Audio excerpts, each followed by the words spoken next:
Welcome to the Madison Miller Podcast. Today is Tuesday, November 4th, 2025. Big show today. Monday Night Football, college basketball, NBA, NHL, college football, soccer, NFL Tuesday bet. On this day, it's also Election Day. We'll talk about key gubernatorial elections, news and notes, and best bet. We'll begin with football.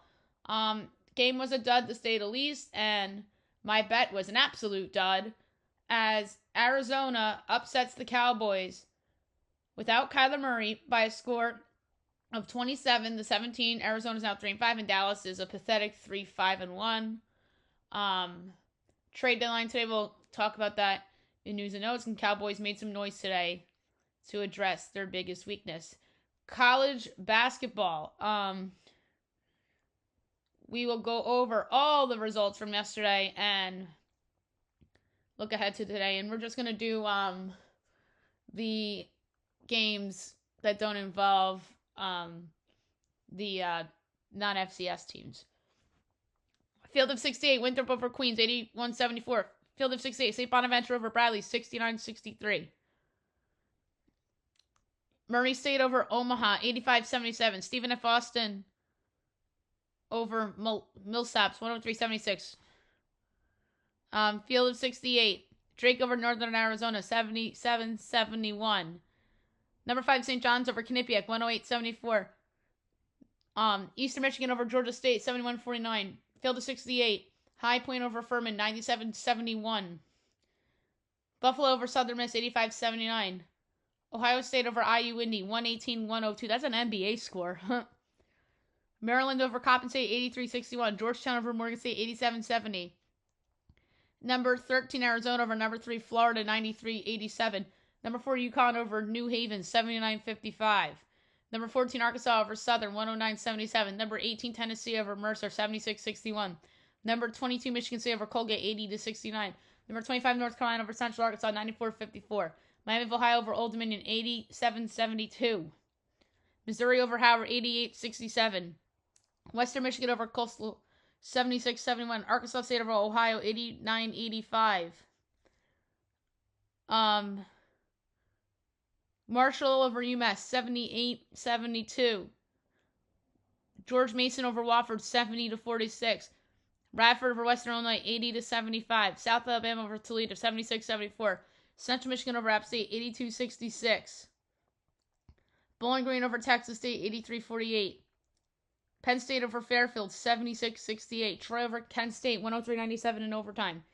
VCU over Wagner, 103-74. St. Joe's over Lafayette, 85-76. Ball State over Louisiana, 75-64. Siena over Bryant, 82-66.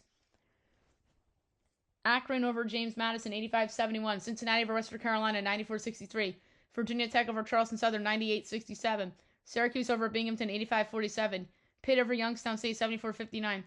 NC State over NC Central, 114-66. FA over BC, 83-78 in OT. Rhode Island over Stetson, 93-62. Duquesne over Niagara, 83-63. Dayton over Canisius, 88-48. Clemson over New Hampshire, 88-38. Virginia over Rider, 87-53. Notre Dame over LIU, 89-67. Bucknell over Delaware, 78-70. Xavier over Marist, 66-62. Providence over Holy Cross, 89-79. Seton Hall over St. Peter, 77-50.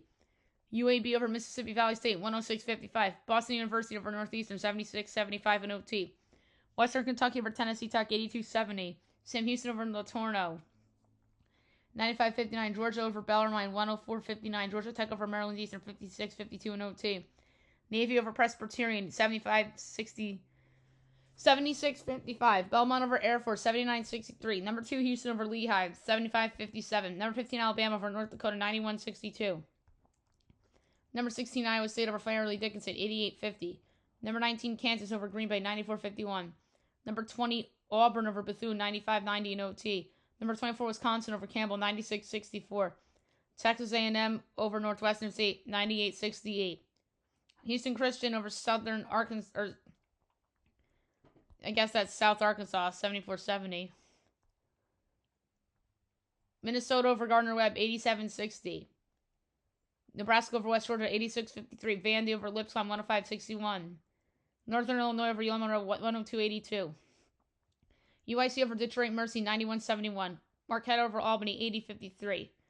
DePaul over Chicago State, 92-62. Milwaukee over Hampton, 90-86. Charlotte over Indiana State, 92-76.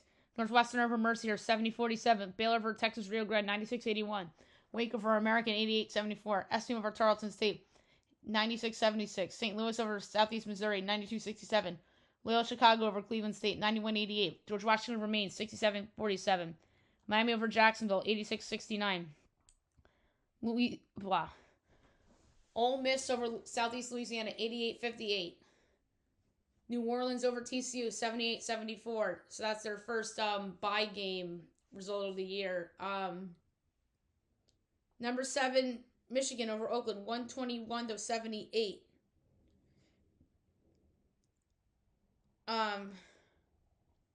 Number 17, Illinois over Jackson State, 113-55. Tulane over Sanford, 85-72. Oklahoma over St. Francis, 102-66. Utah Tech over South Dakota, 81-79 in OT. South Florida over Florida A&M, 102-67. UCF over Hofstra, 82-78. Number 11, Louisville over SC State, 104-45. Number 21, Gonzaga over Texas Southern, 98-43. South Dakota State over Merrimack, 75-66. So Boise State lost to Hawaii Pacific, 79-78. So that's another bye game. That's worse, losing to a team like that. Yikes. Colorado State over Incarnate Word, 98-64. Grand Canyon over Purdue Fort Wayne, 90-71. Towson over Loyola Maryland, 67-56. Utah over San Jose State, 84-75. Colorado over Montana State, 84-78. Number 8, BYU over Villanova, 71-66. So Villanova keeps that competitive. USC over Cal Poly, 94-64. Oregon State over North Dakota State, 67-65. Idaho over Washington State, 83-81. St. Mary's over St. Thomas, 84-58. Seattle over Denver, 84-73.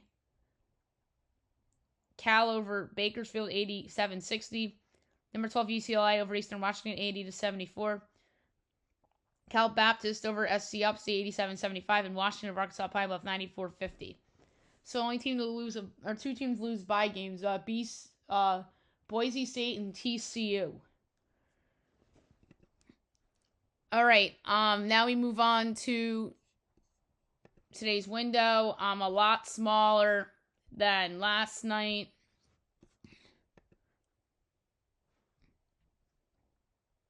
And then did I say Arizona, Florida? Did I even mention that? I don't know why I don't remember saying that result. But yeah, Arizona beat Florida by 6.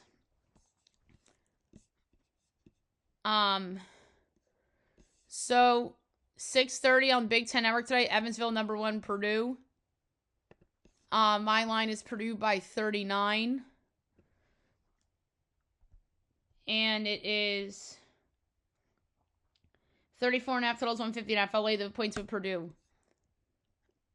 Nichols at number 9, Kentucky. My line's Kentucky 43.5. And it's 31.5 and 155.5. I'll lay the points. NCAT South Carolina. Mine's South Carolina 36.5. And it is 22.5 and 143.5. I'll lay the points. Alcorn State, Florida State. My line's Florida State by 33. And it's 27.5 and 156.5. I'll lay the points. NJIT Fordham. My line's Fordham by 8. And it's 16.5 and 147.5. I'll take NJIT to cover. Georgia Southern and East Carolina. East Carolina by 17. And it's only 5.5 totals, 149.5. I'll lay the points with East Carolina. Mount St. Mary's in West Virginia have WVU by 22. And it's 19.5 totals, 136.5. I'll lay with WVU. UNC Asheville and Wichita State at 7:30. My line's Wichita 9.5. And it's 7.5 totals, 156.5. I'll lay with Wichita. 8 o'clock, Lindenwood, number 10, Texas Tech. I have Tech by 24. And it's 34.5 totals, 148.5. I'll take Lindenwood getting the points. Lindenwood, I have picked to win the OVC.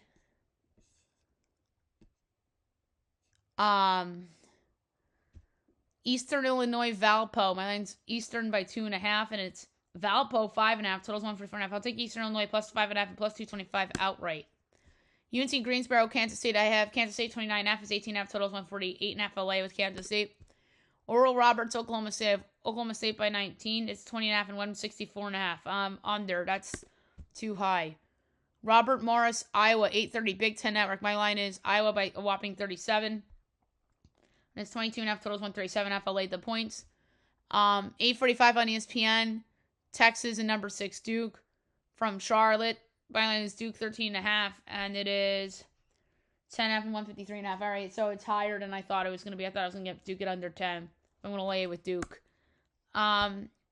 Southern Utah, Arizona State at 9 o'clock. Mine's Arizona State by 22. And I don't see this game posted. Let's see. 17.5 and 150.5 LA with Arizona State.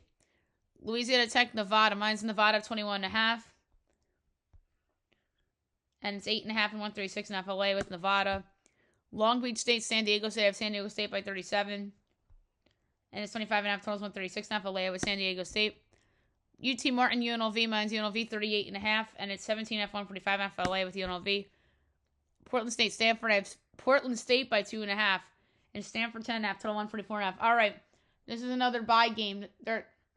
Another bye game winner. Portland State plus 10.5 and plus 530 outright. And Big Ten Network at 10:30. Hawaii, Oregon. I have Oregon by a whopping 27. And it's 11.5 total 144.5. I'll lay it with Oregon. Okay, now we'll move on to the NBA. We'll go over the results from yesterday and look ahead to tonight's games.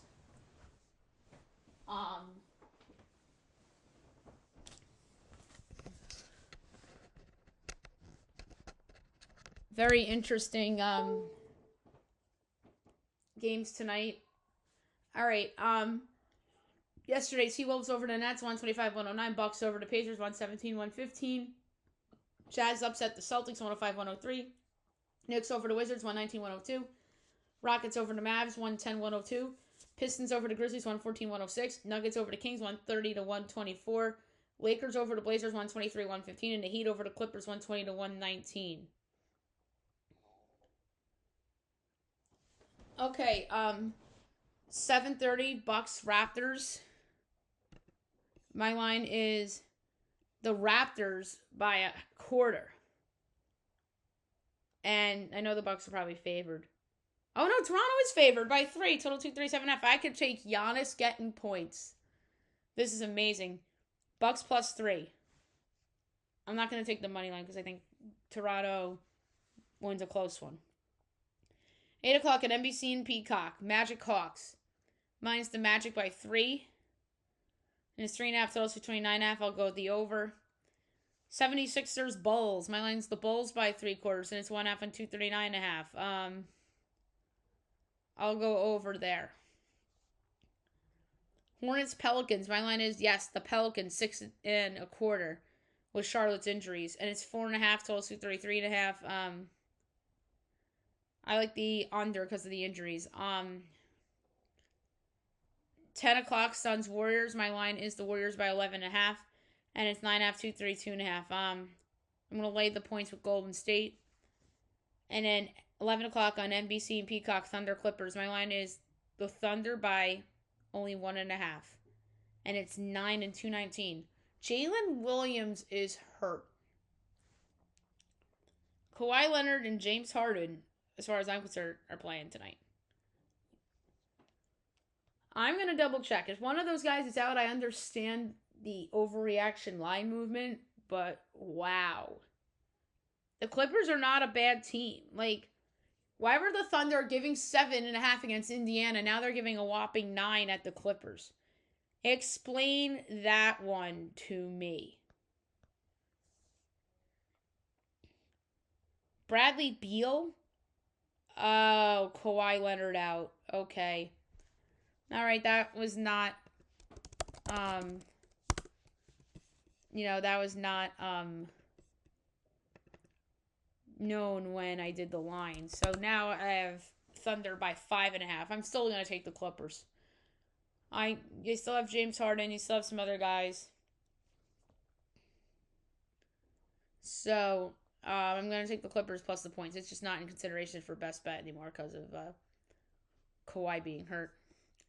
Okay. NHL, we'll go over the results from yesterday. We have a busy night tonight.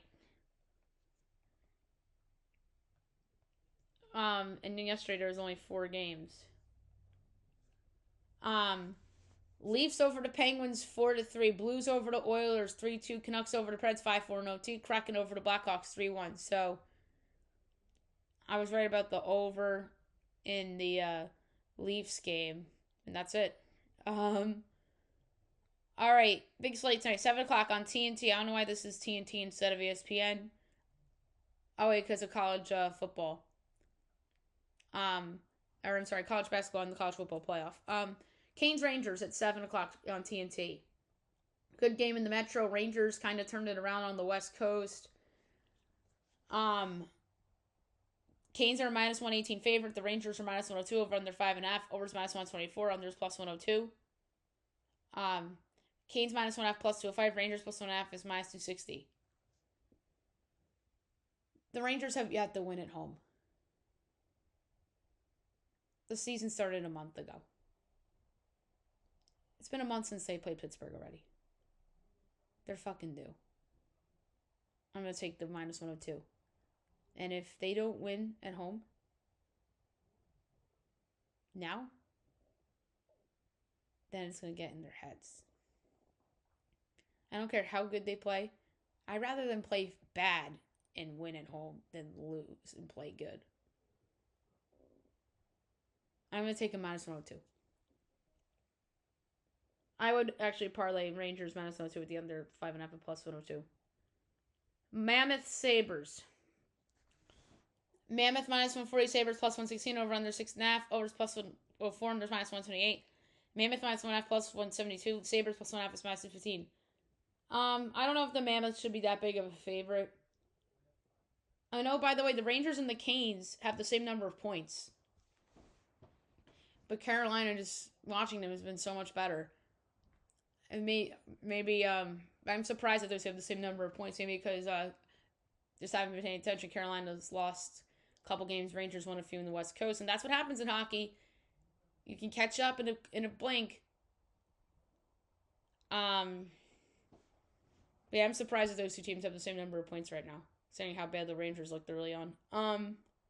But yeah, I'm taking Buffalo plus 116, so another home underdog I'm going to take here. So, Flyers Habs. Habs minus 156, Flyers plus 130, over under 5.5, overs minus 122, unders even money. Flyers plus 1.5 is minus 194, Habs minus 1.5 plus 156. In this one, I'm going to go with alternate total over 6.5 at plus 130. 8 o'clock, ESPN plus on Hulu, Oilers Stars. Stars minus 126, Oilers plus 105, over under 5.5, overs minus 140, unders plus 114. Oilers plus 1.5 is minus 145, Stars minus 1.5 plus 194. I want to take Edmonton as a home dog here, or a road dog here, but I'm not. I'm going to do the Jake Ottinger bet, under 5.5 at plus 114. Preds Wild. Wild minus 225, Preds plus 184, over under 6.5, overs plus 104, unders minus 128. Preds plus 1.5 is minus 32, Wild minus 1.5 plus 108. Interesting one. I'm surprised that it's that high of a total. And these two teams, like, I don't know why the Wild are that big of a favorite. I'm going to take a shot here. I'm going to go with the big underdog. I'm going to take the Predators at plus 184. 9:30 TMT. Lightning Avs, great game. And the Lightning are 6-4-2 of 14. So the Rangers, the Lightning, and the Canes all have 14 points. And I picked the Lightning to go to the Stanley Cup final before the year. The Avs are minus 150. The Lightning are plus 125, over under 6.5. Overs plus 108. Unders minus 132.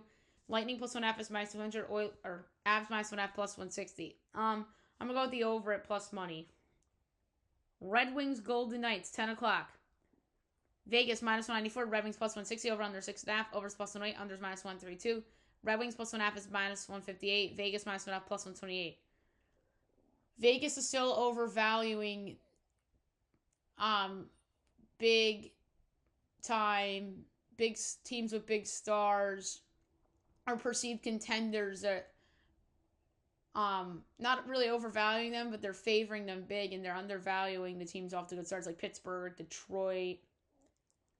Like even the Rangers, well, to be fair, I didn't know that the two teams had the same number of points. Carolina and the Rangers had the same number of points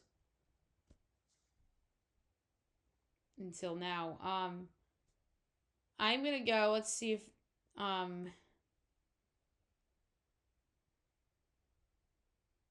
no, I was gonna say Vegas regulation. I'm gonna go Vegas over 3.5 goals -110. Panthers Ducks. Panthers -162, Ducks +136, over under 6.5, overs +110, unders -134. Panthers -1.5 +152, Ducks +1.5 is -188. And the Panthers have 13. Well, they've had a lot of injuries, so we knew that was a possibility. Over 6.5 +110. I want to do a full future show maybe later in the week, and give out futures in every sport. Like, for example, like Panthers to miss the playoffs, the Florida Panthers, or there's a couple I have in my mind, but that's just a good one. And last but not least, 10:30 Jets Kings. Kings -125, Jets +104, over under 5.5, overs -120, unders -102. Jets +1.5 is -250, Kings -1.5 +198. Wow, getting Connor Hellebuck at plus money. Doing it. Taking the Jets at +104. So I have a couple underdogs tonight. All right, college football. By the way, the college football playoff rankings are tonight. I'll get into that a little bit in news and notes, but I do think Indiana and Ohio State are year 1, 2. And I would pick Indiana because they have actually no, that's a tough one. Because that win over Oregon is better than Texas's win, or I'm sorry, Ohio's win over Texas, Ohio State's win over Texas, and Texas has been underwhelming. So we have 2 games tonight in college football. Maction, it's the return of Maction on weeknights. 7 o'clock on CBS Sports Network, UMass and Akron. Mine's Akron 11.5, total 47 3/5. And we have 12.5 and 51.5. I'm gonna go with the under because UMass doesn't score points. Literally, they cost me a big parlay about a month ago. On ESPN2, Miami of Ohio and Ohio. This is a great game. Miami's Ohio by 3, total 50 and 9/10, and it's 2.5 and 50.5. So projections are very close. I hate when this happens. Slight lean Ohio. But yeah, it should be Ohio 3.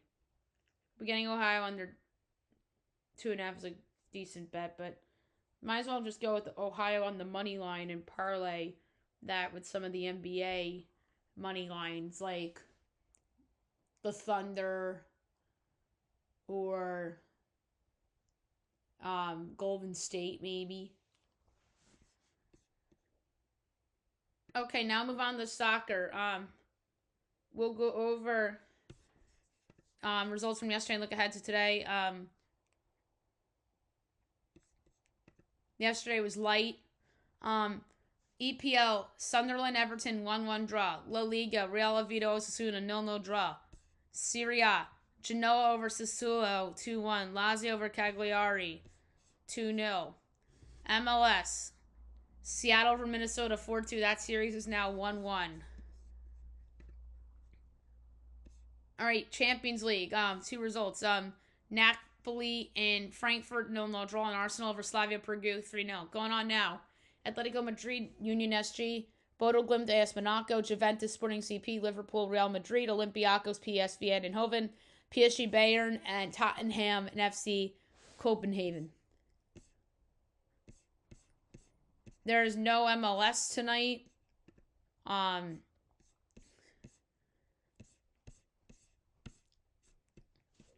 I'm lost tomorrow either, but there are Champions League tomorrow. I'm gonna pick the 12:45 games, but then again, I started recording after 3 yet again today, so I couldn't get to those other games, so I'm sorry about that. I'm just gonna do 12:45 games with hopes of getting the record before 3. Okay, so 12:45 tomorrow afternoon is FK Karabag and Chelsea. Chelsea minus 290, Karabag 8-1. The draws plus 420. Chelsea's gonna win. We know that. I'm just saying over 3.5 goals plus 132. And Paphos Villarreal. Villarreal's minus 250. Paphos is 6-1. The draws plus 390. Oh, that'd be a good one. Villarreal and Chelsea parlay. Under 2.5 goals minus 136. Getting those two together on the money line, by the way, is minus 114. That's brilliant. Okay, now we'll move on to the NFL Tuesday bet. So my betting this past week wasn't a disaster. That Cowboys game took a stink of what was a really good NFL betting week for me last week, unfortunately, but I do have a good feel now, and I know a lot of these projections are going to change with some of these trades. So the first one I'm going to give out for the week, there was a favorite that jumped out to me, a home favorite.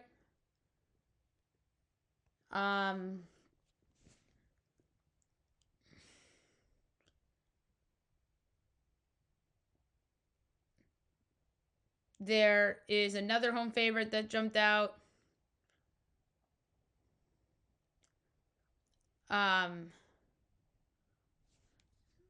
A home dog I like. A couple home dogs and a couple home favorites. But yeah. So, the first bet I'm going to give out, NFL Tuesday pick. I am going to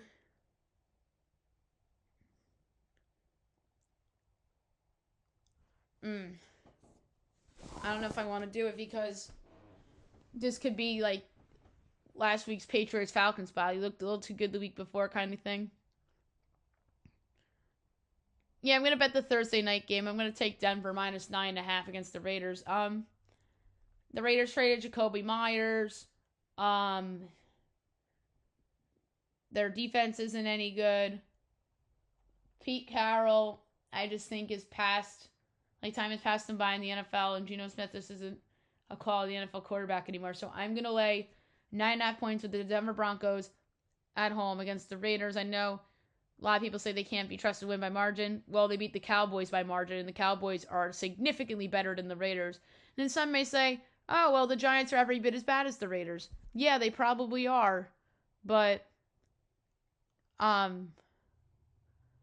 I thought the Broncos were more lucky in that game, and they just played a bad game, and then they just came back because the Giants lost 3 defensive starters due to injury, and their rookie quarterback threw a brutal interception. So, yeah. And I think Denver's kind of turned it on a little bit, and I think they want to play better than they did against Houston. Okay, now we will move on to On This Day. We forgot to do it yesterday, so we're going to do Saturday, Sunday, Monday, and today.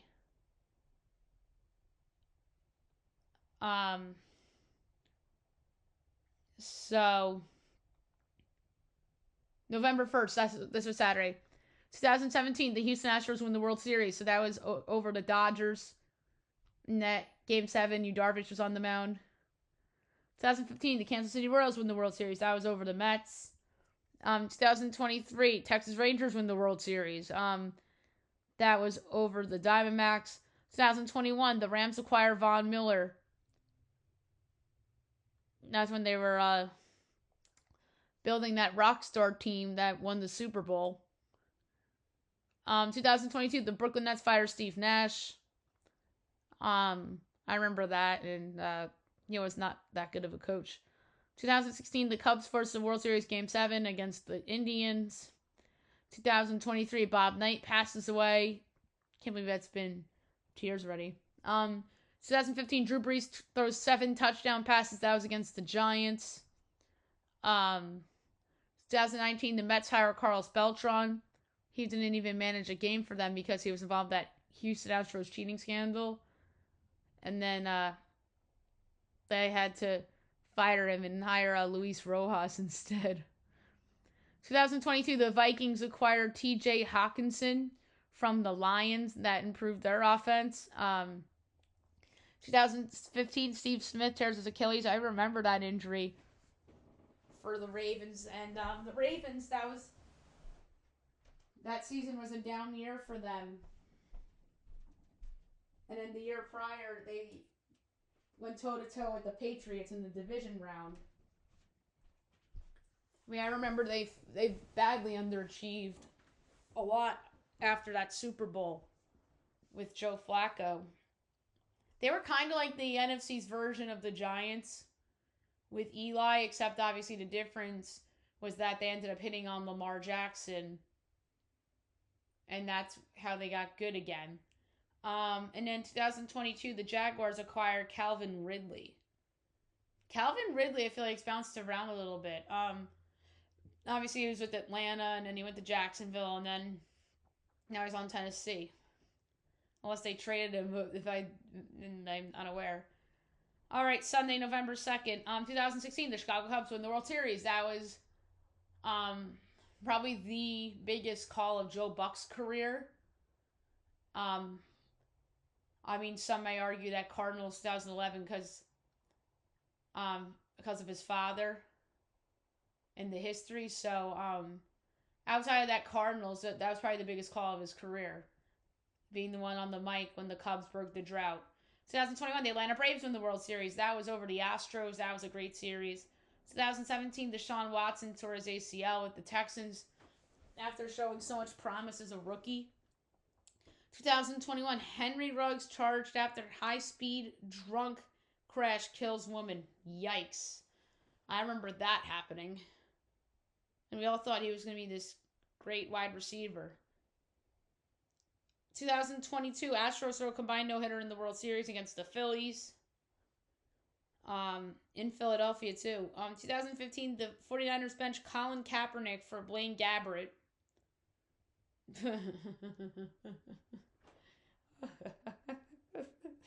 That's funny. 49ers were bad that year. 2017, Andrew Luck placed on IR. It's just sad what happened to him. Because if he didn't retire, he'd still be playing football, probably, for the Colts.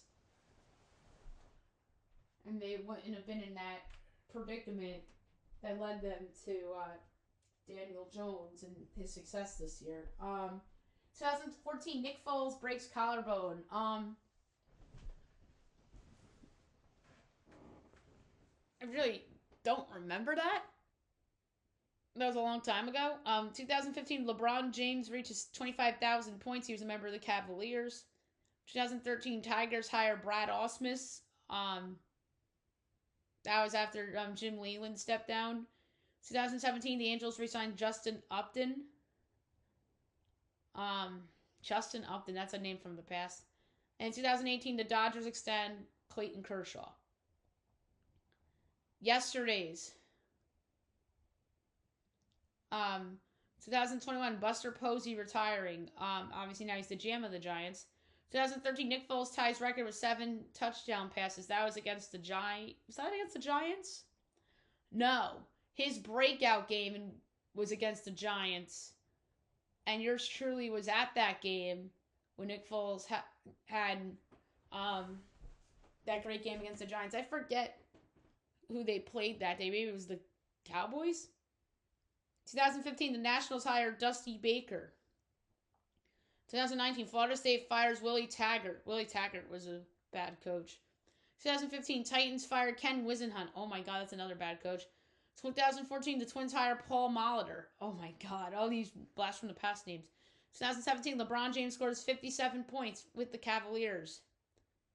2018, number 1 Alabama shuts out number 3 LSU.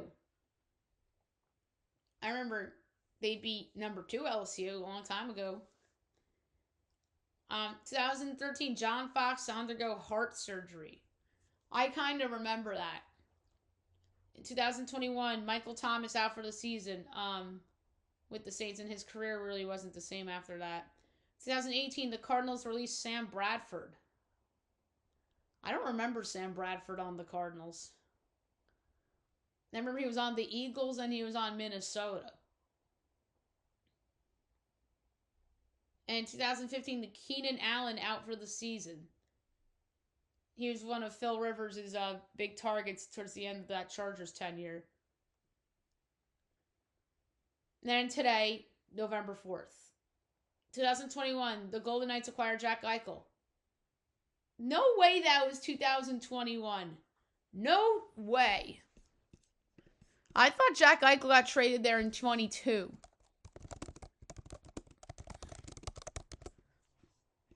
Wow, it was in 2021. That's crazy.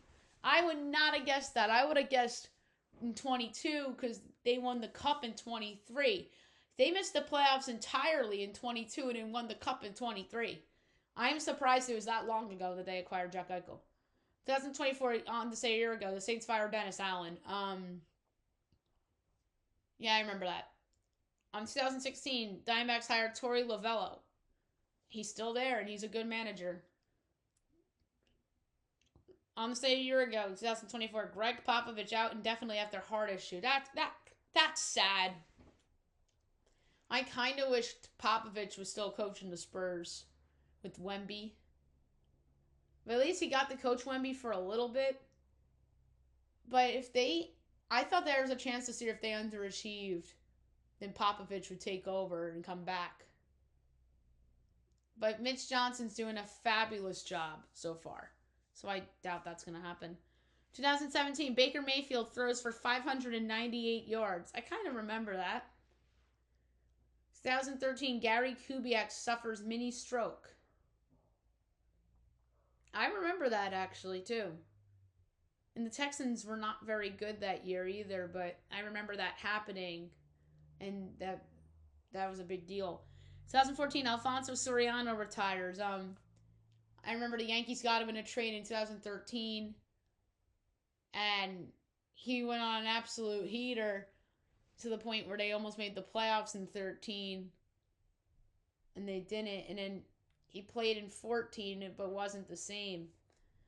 2015, Connor McDavid out long term. That was his rookie year. I remember him getting hurt his rookie year. I remember that. 2014, the Buccaneers bench Mike Lennon for Josh McCown. I remember the Bucs having quarterback controversy back then. 2018, the Kings fired John Stevens. He was not a good coach. 2013, Richie Incognito suspended over bullying scandal. Wow. That was a big deal. The Dolphins were so dysfunctionally bad that year. And if you think this year's bad, 2013 was a absolute dumpster fire for the Miami Dolphins because of the bullying scandal and then the player that went missing. But the Dolphins have just had so much dysfunction year after year after year. And I'm complaining about my own football team I root for, but boy, the Dolphins, I feel like they have had the most drama over the past 15 years. In 2018, Kansas fires David Beatty. And that was their last coach before Lance Leopold took over. Now, the rest is history. All right, so there you have it for on this day. Okay, today's election day. I hope you guys use your right to vote. We have two big elections today: New Jersey gubernatorial and Virginia gubernatorial.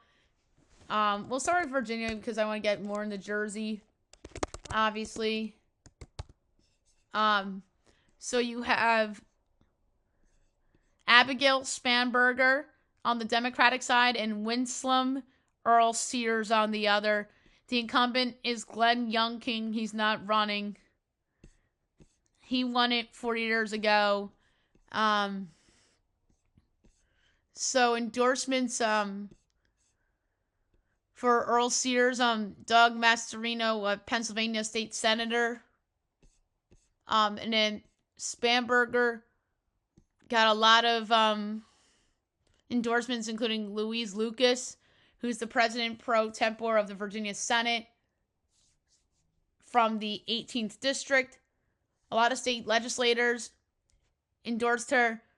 Former Virginia Governor Terry McAuliffe endorsed her as well.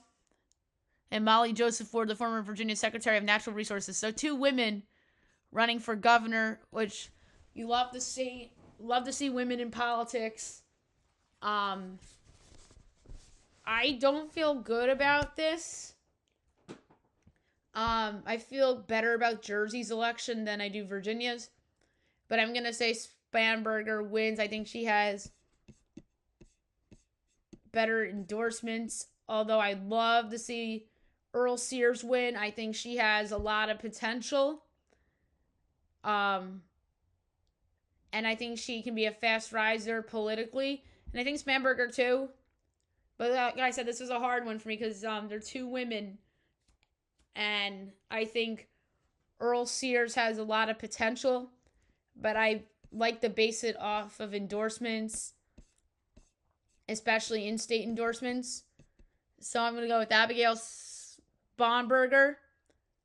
And I think the difference is the big cities like your Richmond and your Alexandrias. So I'm going to say Spanberger wins.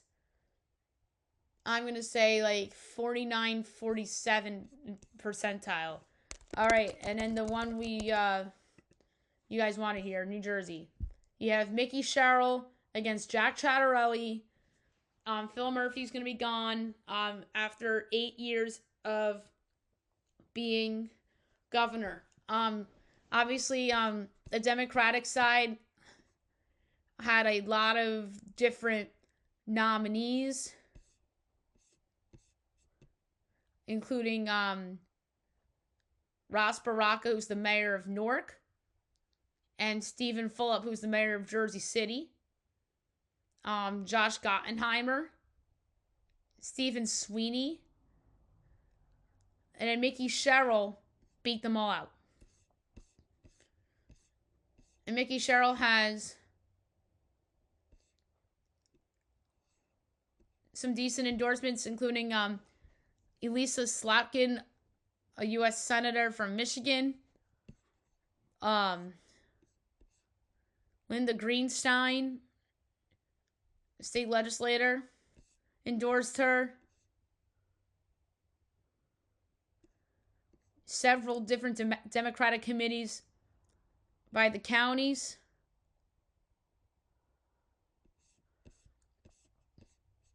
And then Jack Ciattarelli obviously ran 4 years ago against Phil Murphy and nearly won. Probably should have won. But that's a different story for a different day. When you have a lot of votes and then you wake up the next day and all these votes out of nowhere from Newark and Camden show up and Murphy wins. I mean, it's not Ciattarelli's fault that he lost the election last year, but the state needs to do a better job with counting votes and doing it in like a regular manner to not make it look like it was a choke job. Jack had some somewhat competition in the primaries. Bill Spedia, a radio show talk host on 101.5, who is very anti-Ciattarelli, by the way.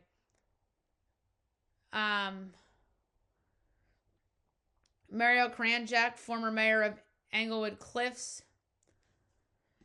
Justin Barbera, from the 3rd Congressional District in 24. In terms of endorsements, he got one from Donald Trump, which is humongous. A lot of Republican committees in the state, county-wise, including some very Democratic counties, too, such as, some may say Middlesex County is a Democratic county, but I think it's a mixed county. Mercer County's a big one because Trenton's there. And Middlesex is huge because New Brunswick's there. You knew he was going to get Somerset because that's where he's from. You knew he was going to get Hunterdon. Atlantic County's a big one because that's Atlantic City. Kellyanne Conway, he got endorsed by.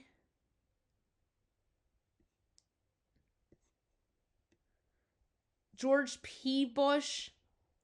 But yeah, he got a lot of endorsements, Jack did. And I think he's going to win. I do think he's going to win. And I think there's a chance that this is a bigger vote than you think. I said like 49-47 for Virginia. I'm going to say about the same score. I think it's going to be close because you're going to get the blue votes from your New Brunswicks and from your Camdens and from Atlantic City and Trenton and Newark, Patterson, all the big cities in Jersey. But you have very pro-red areas, especially in South Jersey. And even some littler areas in North Jersey or really West Jersey, like out in that Lambertville area, although Lambertville was blue, if I'm not mistaken, 4 years ago. So I'm going to say Chattarelli wins. I feel better about Chattarelli than I do with my pick for Virginia. So I'm going to go Jack Chattarelli in Jersey. All right, now we'll move on to the news and notes for today.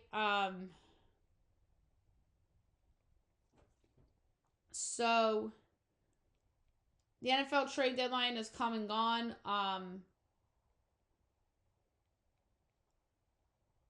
Maybe we'll do winners and losers tomorrow.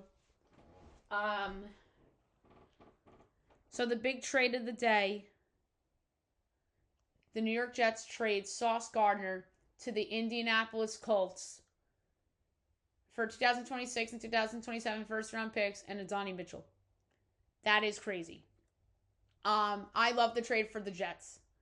I think the Jets had the best day of any team today, to be honest with you. We'll get into their second trade next. And I think that the Colts are banking on Daniel Jones being the answer these next couple years. I don't know if I agree with that after this year because I feel like this is a career year for Daniel Jones. But I think 2 first-round picks is a lot to give up. I would have done it for 1 first-rounder, not 2. That's the problem I have with this trade for Indy. If they got him for a second, I think that would have been a nice trade for both. But yeah, I think the Jets fleeced Indy. Sauce Gardner is still a very good player.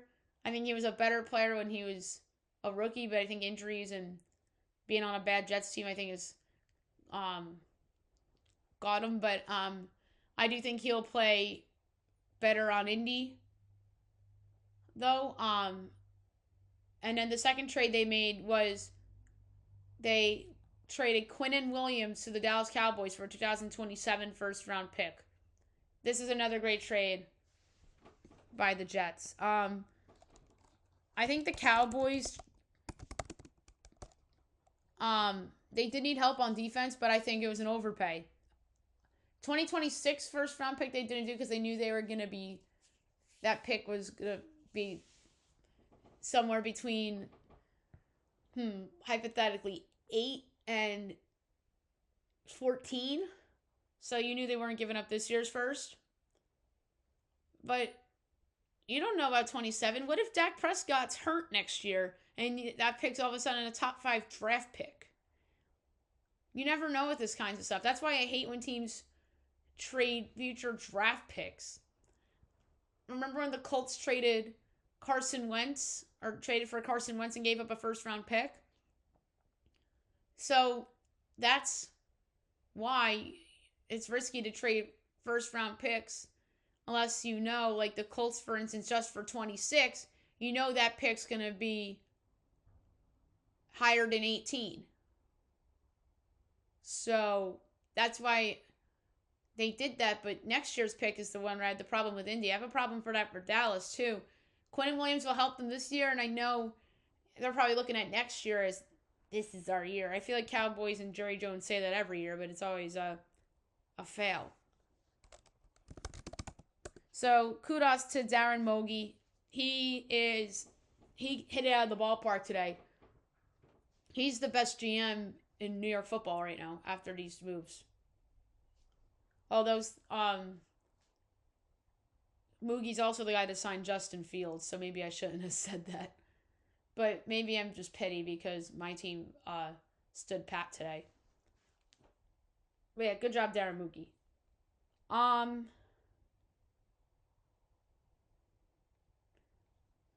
So the Saints trade Trevor Penning to the Chargers for a 2027 6th-round pick. Chargers do that with the this whole situation with Joe Alt being out for the year, so that's a downgrade, but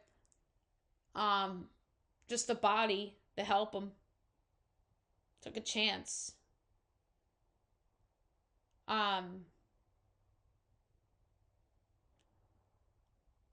Mozzie Smith went to the Jets in that trade too. Oh my God, in the Cowboy deal.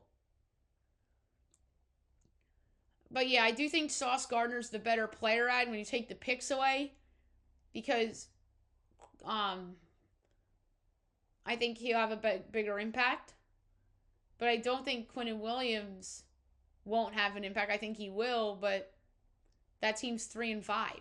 Probably should be 3-6 if not for Brandon Albee. They only have one win on the year, and that would have been against the Jets. You can make a case the Cowboys should only have one win all year, because Aubrey is the reason why they beat the Giants, and Aubrey is the reason why they tied Green Bay, the kicker.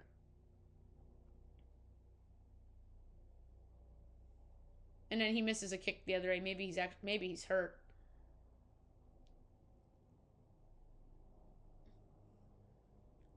And the Jets got a 2026 second. So Adam Schefter says, back to the Williams trade. The Jets get the higher of the Cowboys' 2 first-round picks in 2027, their own or Green Bay's. Okay. That makes sense. Because they might get Green Bay's pick next year. Okay. If they get Green Bay's pick, then that's a better trade for Dallas. But then again, if Green Bay's randomly bad next year and Jordan Love gets hurt, that's bad for Green Bay. Or Dallas. Yeah, it is bad for Green Bay because then Dallas would get that. That's right. Okay. So that makes more sense. It's a little better now looking at it. I didn't realize the Green Bay thing it involved Green Bay. But yeah, they have a Green Bay.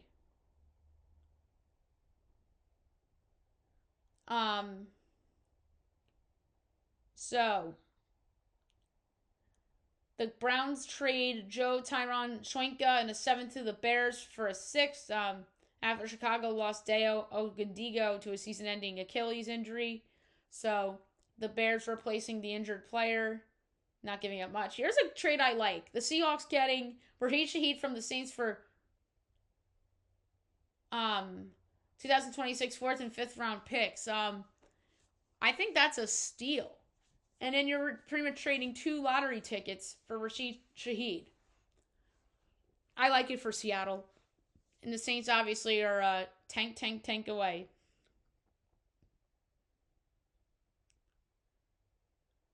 And then Jacoby Myers got dealt to the Jaguars in exchange for a 4th and 6th round picks. So, of course, the Cowboys, the Jags, gave up 2 picks because they had a lot of picks in the draft coming up, so they had picks to trade. So they trade 2 lottery ticket picks, a 4th and a 6th, for Jacoby Myers, who was unhappy with the Raiders. So I like that deal for Jacksonville. Then the Cowboys get Logan Wilson from the Bengals for a 2026 7th round pick. I think that is a really good get for Dallas. Not giving up much there. Logan Wilson's better than a 7th round pick exchange.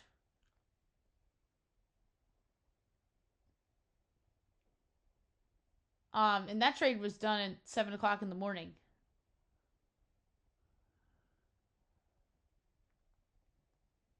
And then last night the Titans trade Draymond Jones to the Ravens for a conditional 5th. But that pick can become a 2026 4th round under circumstance. But the pick going to Tennessee is the 2026 Jets 5th rounder. But there's conditions that could be the Ravens 4th. I like that trade for Ravens, giving up a lottery ticket pick for Draymond Jones. Again, Titans weren't going anywhere this year, so that was good. So those are the trades. Holy shit, the Cards to stay with Brissett, as the team won't change quarterbacks against the Seahawks despite Kyler being close to return. And that was after it was reported that Kyler Murray's still the starter despite the win last night. Some executives really have no interest in trading for John Morant. We talked about that yesterday. He's just an idiot off the court, as we know, with that incident from a few years ago. He's literally point guard Draymond Green. And speaking of Draymond Green, he says he thinks Steve Kerr will stay, so he doesn't foresee Steve going anywhere despite being on the final year of his contract. Russell Westbrook said the Nuggets didn't want him, as Westbrook says that the Nuggets told him to decline player option. I do believe that. But I wouldn't come out and say it publicly. That just causes drama. The Kings signed Precious Achiuwa to a deal. The Broncos called for Jalen Waddle, but the price was too high. Denver doesn't need Jalen Waddle. I like what they have. I like the group of guys they have. I mean, it seemed like, I know this would have been a 2027 move if the Giants were to get Jalen Waddle. We talked about the Saints trade. The Bears are trying to add a pass rusher, which they did. Bills and Steelers were interested in Jacoby Myers. Asante Samuel Jr. is eyeing NFL return. The Giants could very well use a player like that. I think both New York teams can. Kevin O'Connell pretty comfortable with quarterbacks despite trade rumors. Zion's out 7 to 10 days with a hamstring strain, so he's out tonight. I have to change that projection. Jared McCain's playing tonight against the Bulls. Darius Garland could play tomorrow against the Sixers. Brandon Miller out 2 weeks with a shoulder injury. So baseball stuff. The awards were announced. The award finalists were announced last night. I'll get to that in a second. Jared Duran 1-year deal avoids arbitration with the Red Sox. Trevor Story staying in Boston opts into the final 2 years of his contract. I'm not surprised. Frankie Montas picks up the option with the Mets. $17 million deal. Shota Imanaga going to be a free agent, as the Cubs and Imanaga both reject 5th-year contract options.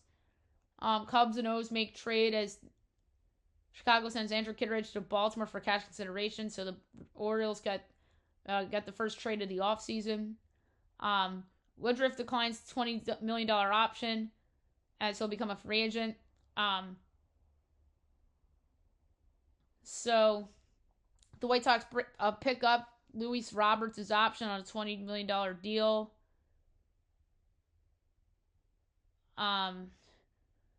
Evan Neal was on the trade block, former first-round pick. That was according to Josina Anderson.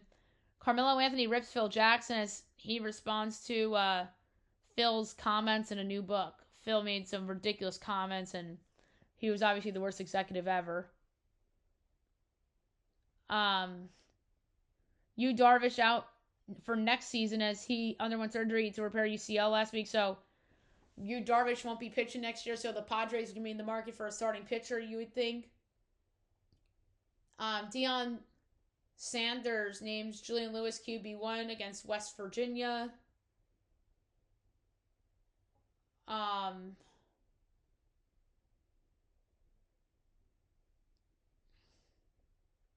So Jake Paul and Tank Davis fight is off as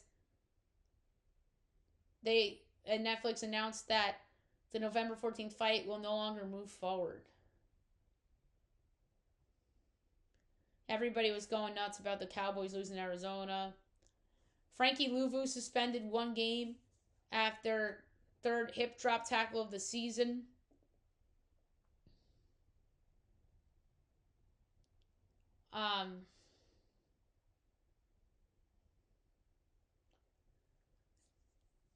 Kawhi almost had another game winner, but Giannis called game against the Pacers. That was awesome.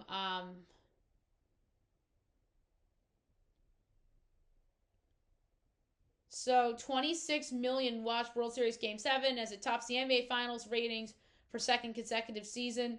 I'm not surprised. And that is because the Dodgers were involved in both of them and the Yankees were involved last year. And in basketball, we had 2 small market teams. And then the year before that was... Oh, they did have the Celtics. That was the Celtics title. That was Celtics Mavs. Yeah, 2 big market teams the year before. But that's weird. That's because of the presence of the Dodgers and Ohtani and the Yankees were in last year's. Brees Hall had a trade deadline post as it was deleted. Here's a fun one. The Cowboys Stadium, AT&T Stadium, will be hosting the 2027 Stadium Series in hockey. The Stars will be playing, obviously. And the opponent is TBD. If I had an early guess, I'm gonna say they'll put somebody good in there, like Vegas or Edmonton. Actually, no, it'll probably be the Blackhawks. I can see it being the Chicago Blackhawks with Connor Bedard because they actually might be good next year. So that's a good one. I think there are a couple nominees. The Blackhawks be good. The Blues were in the playoffs last year, but they're really not off to a good start this year. So I think they're a nominee. Vegas, Colorado, Edmonton. So I think the 3 favorites are Colorado, Vegas, Edmonton, and Chicago. All right, and then the award finalists for baseball. NL MVP, Shohei Ohtani, Kyle Schwarber, Juan Soto. Why is Juan Soto an MVP candidate? He got hot in the second half. That's how he got there. Shohei is going to win the award. No doubt. AL MVP, Aaron Judge, Cal Raleigh, and Jose Ramirez. I think it's Aaron Judge. He blows Cal Raleigh out in every stat other than home runs, literally. And I think he had more RBIs than Judge. But Aaron Judge was intentionally walked like 20-something more times than Cal Raleigh. And what would a Judge done in those at-bats is in theory. I think Judge wins. And I think there's a chance it's not even close. The AL and NL MVPs are going to be Shohei Ohtani's and Aaron Judge's awards for the foreseeable future. I mean, these two are head and shoulders above every other player in Major League Baseball, and it's not close. It's Shohei, it's Judge, and it's everybody else. And I expect those two guys to win MVP this year. And I'll be obviously not happy if Judge doesn't win. NL Cy Young, Chris Sanchez, Paul Skeens, Yoshi Yamamoto. I think it's gonna.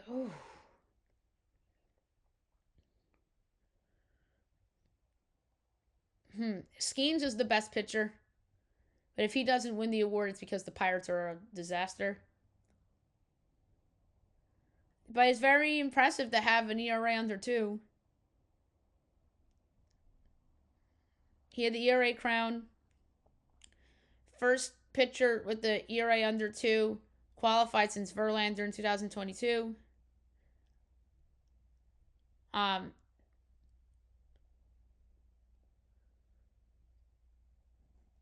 So a lot of strikeouts, but he didn't have the innings though. But again, that's because Pirates bad team, and I think Skeens may have missed a couple starts. I'm gonna say Skeens, although it should be Christopher Sanchez. I mean, Yamamoto, I think, would be the favorite to win next year's Cy Young with Skeens. But it should be Chris Sanchez, but I'm going to say it's Skeens. AL Cy Young, Hunter Brown, Garrett Crochet, Terry Skubal. It should be Skubal, and I think it will be Skubal. If it's Crochet, then it means it's Boston favoritism. Although people say Judge and Ohtani winning MVPs is big market favoritism too. Especially with Judge this year, because Judge versus Raleigh is a good debate. But I don't think it's as close as people think it is, because Aaron Judge is head and shoulders the best player in the American League. I'm going to say Skubal, and then Crochet, and then Hunter Brown. That would be my order. And in my NL order would be Skeens, Sanchez, Yamamoto. MVP, I obviously Judge, Raleigh, Ramirez, and then NL MVP, Ohtani, Schwarber, Soto.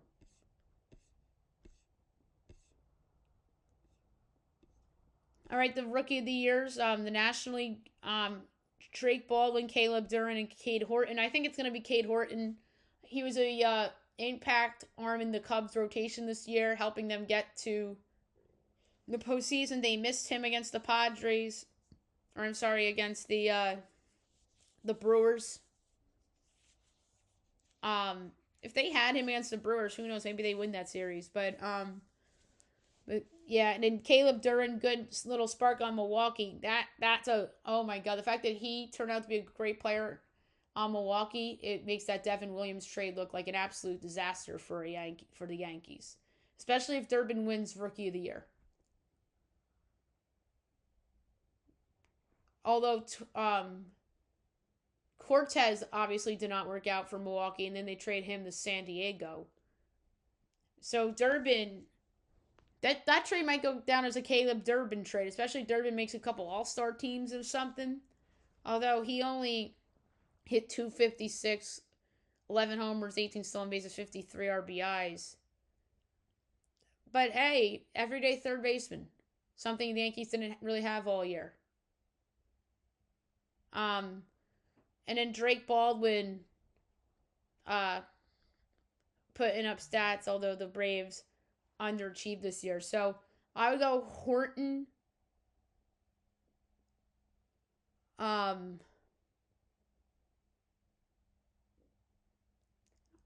then I'd go Baldwin, Durbin.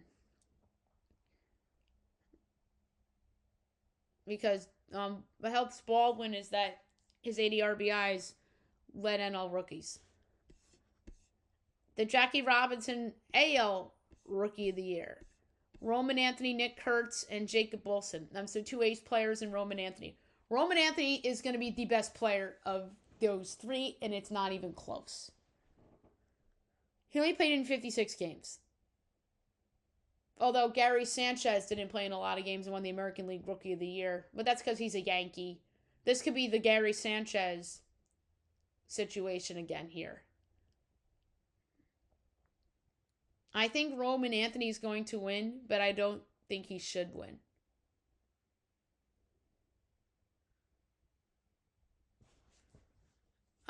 Jacob Wilson. And then obviously Nick Kurtz is good too.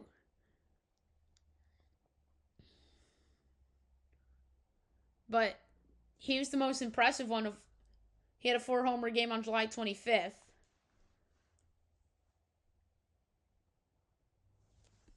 But 36 home runs for Nick Kurtz is pretty darn impressive. And hit 290. I think Nick Kurtz is going to be Rookie of the Year, actually. He deserves it. Now he did a little research, but if Roman Anthony wins, it's big market favoritism like Gary Sanchez a couple years ago. Or, no, it was more than a couple. It's 9 years ago.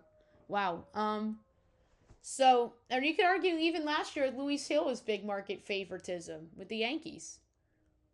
But Luis Hill was in the rotational year last year. Roman Anthony only played 56 games. So I'd go Kurtz, Wilson, Anthony, but I do think Roman Anthony's going to be the best player of the three. I originally thought Anthony was going to win, but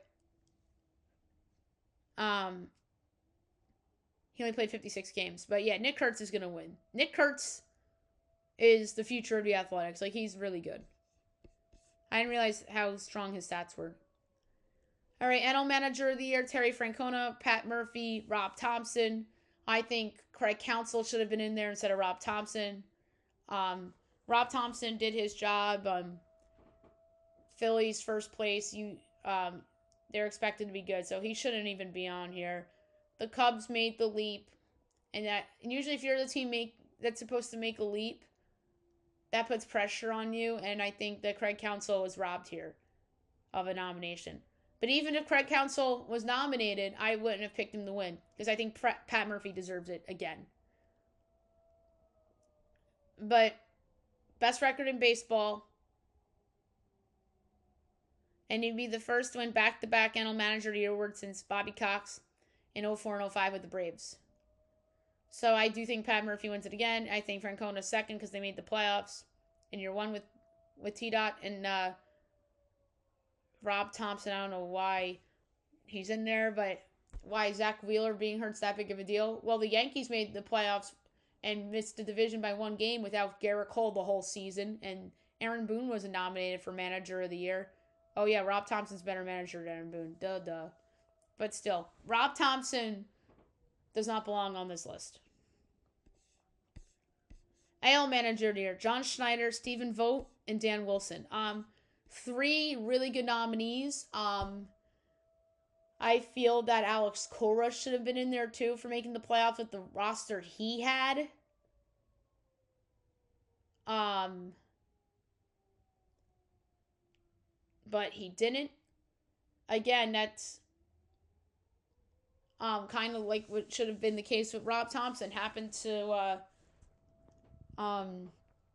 Alex Cora, a big market team. You're supposed to be there. The Red Sox were not supposed to be there this year. I mean, some people picked them to go to the playoffs before the year, but not everybody.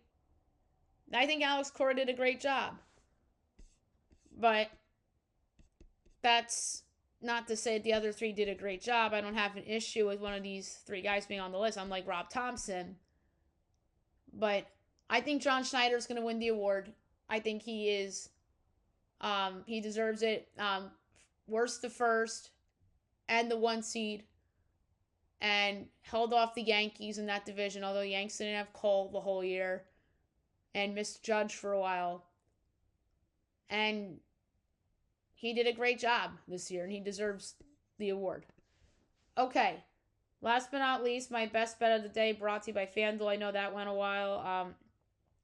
Second day in a row with the super long podcast. So, for best bet,